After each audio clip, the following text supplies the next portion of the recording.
Hey everyone, Rebecca here. Welcome to another random audio recording on Twitter. Hey, I'm feeling positive, but it's this interesting thing because lately I've been feeling like a lot, like I've been kind of easing into like a normal, like a sense of normal. Like, hey, all those years that I've like kind of just wandered around and where I just existed, everybody around me has loved me and has interacted with me, but it's only right now that I feel like I'm just starting to fill myself up. Like there's this empty life bar before, and found a potion, and the huge catalyst is transitioning, but it's much more than that because I am much more than just my gender. There's something more. There's my soul, if you want to call it that. I think that's the best word to use.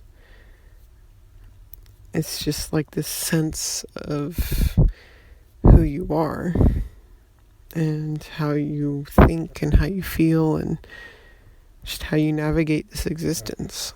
Whatever this is, whatever this weird existence we are in, where everybody's just confused and angry because they're confused and frustrated because they're not able to figure out why they're confused, and we end up just getting into meaningless arguments with each other, especially here on Twitter, and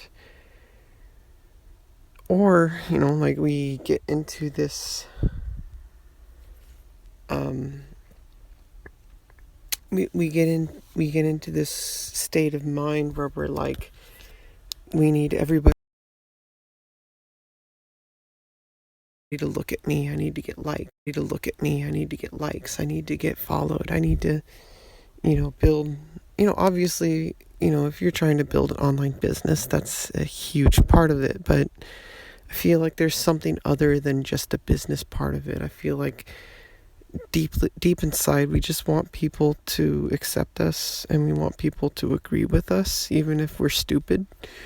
Because I know I'm stupid and I say stupid things. And over the years, I've learned that sometimes I say stupid things. And it doesn't mean that I shouldn't hold myself back. It means that whatever I say, I need to say it understanding that in the future, I'll probably see a clearer picture. And yeah, it's like a continual process, but sometimes I just feel like I just come across as like this really angry person. And I know that's not true, and I'm probably extremely wrong in that calculation, but usually what happens is I have all these internal feelings, and then from the outside, people are like, what the fuck are you talking about, Rebecca? Like, you're this amazing person, and you're beautiful, and you care about people, and you're so patient, and you listen, and all these amazing things, but I can't see that person. Sometimes I just feel like I'm just kind of like this empty shell. And yeah, like I've been filling it up, but it's still like that. Like I just feel like I can't accept love. Like I don't know how. Like it's a disability almost. Like I am missing a sense organ is what it feels like. Feels like I'm missing this sense organ that just accepts that I am loved. It's so frustrating. It's what a lifetime of social exile does. I've had some really good friends that made up for it, and it's probably why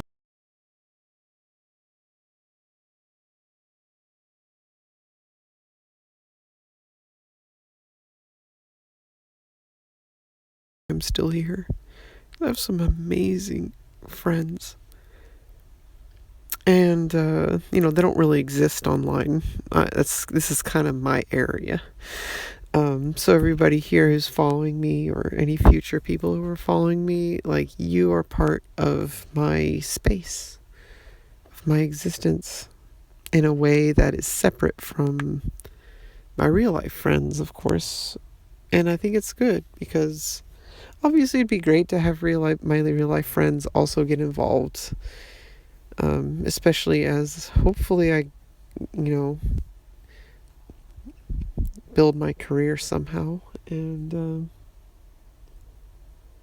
start enjoying my life, because I just feel lately like I just feel like I can't even have fun making content that's not like what I'm doing now. But like the Twitch stuff or YouTube, it just feels like I have like no energy left, because I just so isolated. I don't have any friends who want to join in on content creation. They're also busy. They have like real jobs.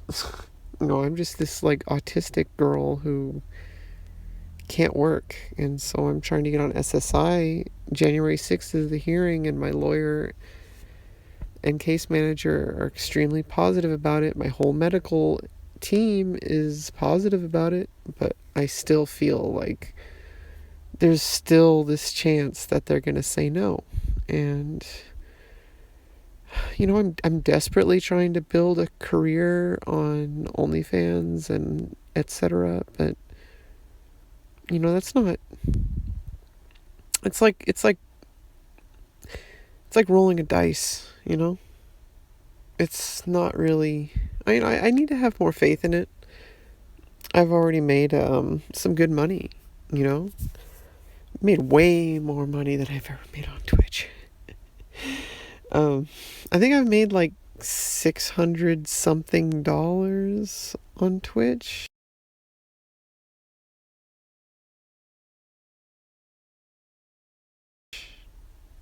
Over the course of 2 years. I'm pretty sure that's around what I've made like over the course of like 3 different months that I did camming. Like, I would just kind of binge it for like a few weeks, and I would make like 300 to 400 something. So it's like I'm like doing like so much better, like exponentially better than Twitch in that area. And so I need to have confidence. Things take time to grow. Things take time to build. No, it's cliche, but it's reality. Rome was not built in a day. And I think my expectations I think it's just because I'm hurting so much. Because like my whole life, I've just been bullied by people, intentionally or non-intentionally. Undiagnosed autism, it would have changed a lot of things. But I don't want to guess, because whatever it was that led to me being able to transition, that's what it had to be. So, and it makes me who I am today, and I fucking love who I am. The only thing I hate is my situation, which is not terrible. I have a loving dad who can be really, really frustrating sometimes to live with, but it could be a lot worse. And I know that's a stupid argument. Like, I have been worse, yeah, but I'm here right now, and I'm not where I need to be, financially, with my living situation. I'm 33 years old. I deserve to have a social life.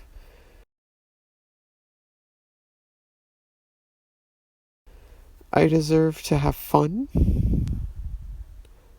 and to experience life in a different state than just pain. But, I'm working towards something very, very big. And I can almost taste it sometimes. That it might seem like it is so impossible to grow right now, but my work is not meaningless. My effort is not meaningless. Everything starts to pile up. And, the more work I do, the better I get at it. And so it's going to help me just like get better and better at making content. All kinds of content. Because I like all kinds. I like making, of course, the adult content. It's fun and makes me feel positive about my body, which I felt negative for my entire life.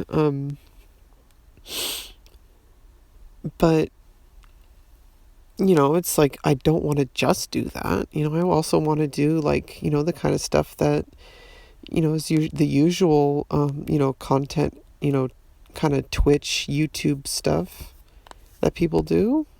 Don't I deserve to have that kind of career too?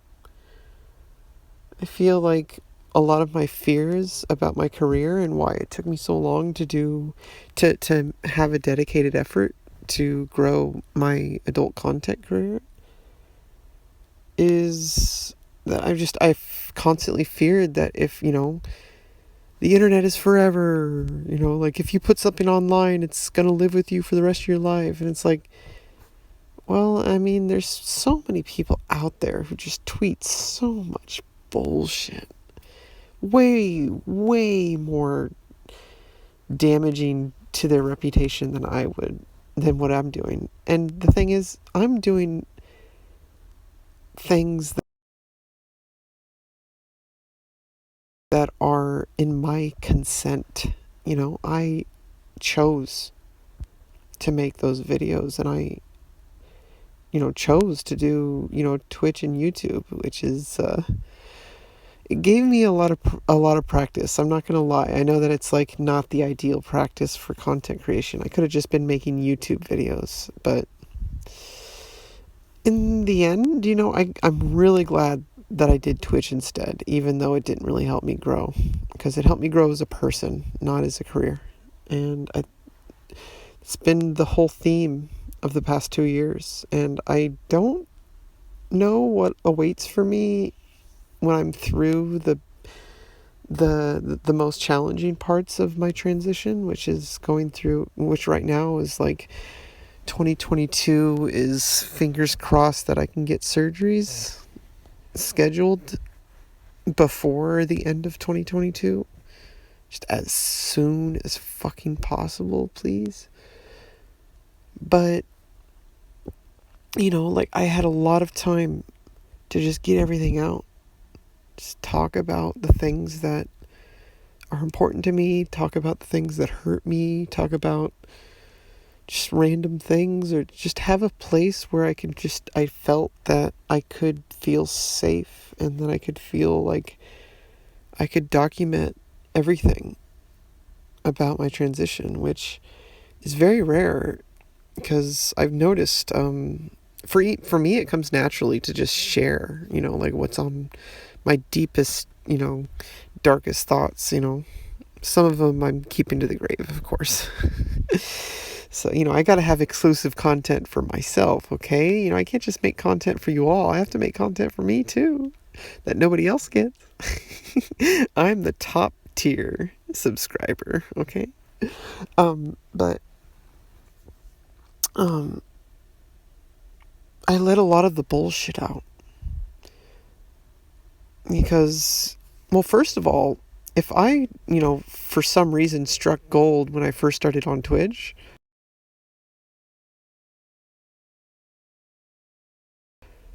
during those first 2 months was pre-transition, I have no idea how that would have affected things. So maybe things would have gone really wrong if I got famous or successful early on. So I'm really thankful that, but I'm obviously the longer I deal with this struggle, the stronger I get. But, like, I'm freaking ready to give that a rest and just live life and be happy and make friends and spend more time with my current friends and just explore like all the parts of my life that I've wanted to my whole entire life, but was held back by my own pain and the frustration that comes with that and the repercussions of my actions because of that and the people surrounding me. Of course, I only have control over myself, but honestly, a lot of my problems have stemmed from my environment, from people around me, family or other people. It's just like so much negativity and just making me feel like I don't deserve to be happy. And it takes a long time to heal, and I go to therapy every week, and we're still working on it. I don't know how long we're going to be working on that, because I still do not know how to feel and accept love. Because I feel like my idea of love is so broken that I can only imagine what it feels like to be loved, and that I have never really truly felt others' love, and I don't even see the beauty that I have. Because all I see is like the ugliest parts of myself. And everyone else sees the beauty. I just, I'm getting closer and closer. Like I said, I got that potion, when I started transitioning and going to therapy. That was a max heal potion. And it takes time to fill up the health bar, but we're getting through it, and we're almost there. This is probably going to be the most challenging part, because it involves physical healing and discomfort physically. I've done the emotional part already. Maybe that was the hardest part. That was, I don't know. We'll see after we get through which one was the harder, like whether it's the physical or the mental part, because so far it's been all mental. And physical pain, actually, because it manifests itself as physical pain sometimes, just feeling so isolated and alone, which a huge part of that is COVID. But honestly, I've been in isolation pretty much my whole life. Very few people in my life, very important people in my life, have kept me feeling like things are going to be okay, and like I have companionship, and I feel close to people. Like, I love my friends so much. And I just feel like the pandemic just kind of put a huge space between me and my friends, and they were the most positive part of my life. And it pains me so much to not be able to see them all the time. But they're dealing with the pandemic and their own thing too, so I have to have patience, because not everybody is just constantly available to spend time with me. And also other people are struggling too, and I struggled my whole life to actually feel what other people feel and try to understand their point of view. I mean, I feel what they feel, but I feel like the biggest thing is, because I have a lot of empathy. I've been told by so many people, and I constantly feel like an imposter, but that's probably a good thing, because it's like the opposite of Dunning-Kruger, because it means that I'm actually empathetic. The problem is I have a hard time putting myself in someone's shoes, because the same things that like bug me and annoy me or hurt me, sometimes I find myself just like typing stuff out or saying something, in person or online or via text or phone call or whatever, that I'm just like, why am I saying these things? Like, I would never put up with someone, not, maybe, obviously not the things I say are as bad as like things that I would never put up with, but like, if people were saying, sometimes I don't know, I can't really think of any specific situation, but basically what happens is I will be like kind of talking with somebody and they'll be having an issue and they're being like very open with me and feeling really and very vulnerable, and I just kind of like, sometimes and I've been getting better at it and I've been able to recover from it better and also limit it happening, but this happened a lot like pre-transition, and it's been happening a lot less as I've been transitioning. But basically what happens is someone is hurting and they're talking to me and they're basically doing exactly the same thing that I do, which is like go to people for support and to vent and to possibly get help, or like some kind of assistance, like, just feedback or anything like that. But I just like kind of just stop thinking about how my words might make the person feel. I mean, that's the biggest challenge, is like, I have so much empathy and love, but because I have a hard time connecting how my words might be interpreted or what vibe I might be giving off, it's not all the time, but like I said, sometimes it just happens.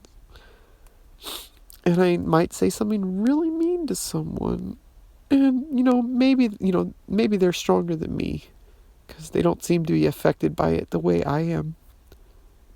Because like, when I say something mean to someone I care about or just to anyone, it makes me feel so terrible. Like, it feels like the biggest, darkest, terrible thing that I can do is just like, why was I being mean to this person? Or not mean, but my own interpretation of, toxic behavior that other people have told me is absolutely not toxic. So the main problem is internal. And that's the struggle that I have with my autism issues, because it's a spectrum, and the only person who has my exact case of autism is me. There's absolutely nobody else who has my exact case. So I have to figure it out. Gladly, thankfully I have the help of an amazing medical and mental health support team. I have the amazing support of people who love me, but who just never had the ability to do the kind of help that my therapist is doing and my doctors are doing. They kind of stepped down after they found out I was diagnosed. And also, since I started transitioning, I feel like everybody in my family just like stepped down, except for the people I blocked. But at least it got them away from me. And hopefully they did some reflecting, I hope. But yeah, that's pretty much what's been on my mind lately. Is like, I'm really excited to meet me.